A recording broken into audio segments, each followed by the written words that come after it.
Hi, it's time for another On My Shelf video. The original video was by Ian Broom and I'll put a link to that one in the description. The idea behind it is that you ask people to give you some random numbers and those numbers refer to certain shelves and specific books, and by picking random numbers you might talk about books that you otherwise wouldn't get to talk about. So I asked you guys on Twitter for some numbers and this is the result. So Roy gave me the numbers 12 and 19, and that is the Norton Anthology of English Literature, the Romantic Period. Anyone that's ever studied English literature will be very familiar with these books. There are 5 parts that I own, and you could also get one massive one, and everyone that picked that in their first year hated themselves afterwards because they had to carry it to class every day. So what's in here is just a collection of fragments from books and lots of poems and essays, so everything you might need to study the Romantic Period is in here. Really thin paper, has like 1,000 pages, and I wanted to highlight one of my favorite poems, and it is by William Wordsworth, and it is called We Are Seven. As you can see, it is highlighted, which means that it was assigned to me at university. It's a poem about a man who stumbles upon this young girl and asks her how many brothers and sisters she has, and she says there are 7 of them, and throughout the poem you discover that some of them are dead, but the girl in her innocence doesn't see them as dead. She feels like they're still around. I'll put the poem in the description in case you're interested in reading it. Then the Leesfabriek, which is a Dutch website with book reviews on it in case you're interested in checking that out. I'll put a link in the description as well. Gave me the numbers 13 and 19, and that was one of the Artemis Fowl books. It's actually The Verloren Kolonie, or in English, The Lost Colony, which I think is book 5, and I think in English it's Red. Recently, I've been thinking about starting up this series again. I own the first 5 in Dutch, and I've read them several times. I think I've read this one twice. But the English ones have new covers that I hate, and I think the Dutch ones have different covers as well, and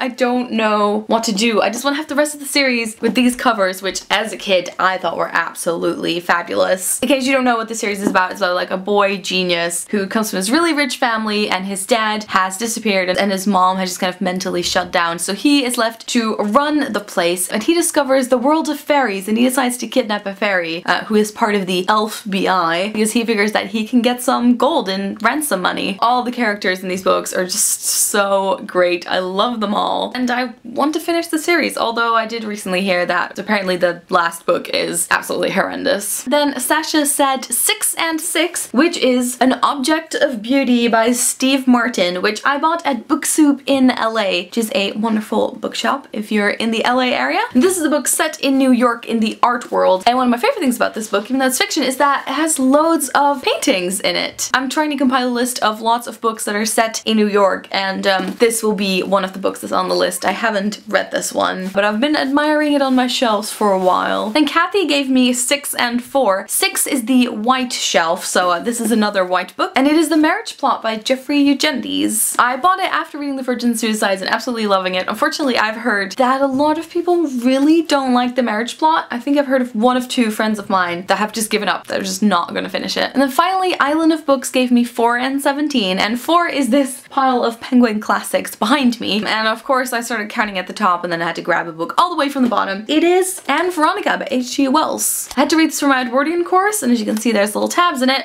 You can also see that those tabs don't quite reach the end of the book. I think I read about half of this book, and it is on my back to university to read list. I've read some H.G. Wells, and what I've read I've really enjoyed. Oh yes, and this is about a girl called Anne Veronica, as you might have guessed, who wants to be independent, and I think her parents won't allow her to do certain things, so she decides to leave and go to London to study there. And this also talks a lot about the women's suffrage movements. Actually, reading the summary again makes me quite interested in reading this. So now that I've done another On My Shelf video, it is your turn to do one if you're interested, and I'm gonna give you some numbers that you can use for a video. I got some complaints last time that the numbers were a bit too high because a lot of you don't have that many bookshelves, so I've made them a little bit lower this time. 1 and 5, 2 and 8, 6 and 4, 4 and 5, and 7 and 11. I will put all of those in the description. Also, I've noticed that a lot of you guys make video responses, but I never get to see them because they're just hidden somewhere on YouTube. So if you ever make a video response, feel free to leave a comment on that video, linking your video, or just send me a tweet. I've also made a playlist where I keep track of all the video responses that people have made, and I'll put a link to that playlist in the description as well. I hope you guys enjoyed this video, and I'll talk to you later. Doei!